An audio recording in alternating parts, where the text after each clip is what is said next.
E kaunti ma Migori kama bende jumani nitiere rawera moro ma bende nomak kod obila e kaunti ma Migori. Rawera no mawuoyi noyud korwako law ng'ama nyako.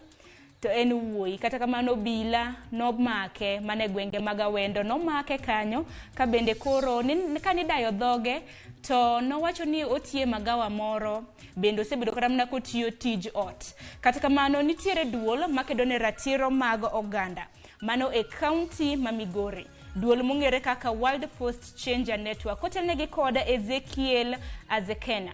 Gisani koro giseyo obila e kaunti ma Migori kaluwore kod okang' ma bende nagikawo ne rawera makamano. Mabe nyaka sani koro wachre ni bang' rawera makamano nomaki, rawera mawuoyi ma bende noyuda korwako law nyadende. Kanosemake to nodhi mogony ne lewni makamago. Koro duol makedo ne ratiro mag oganda e pachoka wacho ni okang' manokaw kod obila ok en okang' makare. Omiyo ne gichwalo ng'ur margi odiochieng' manyoro.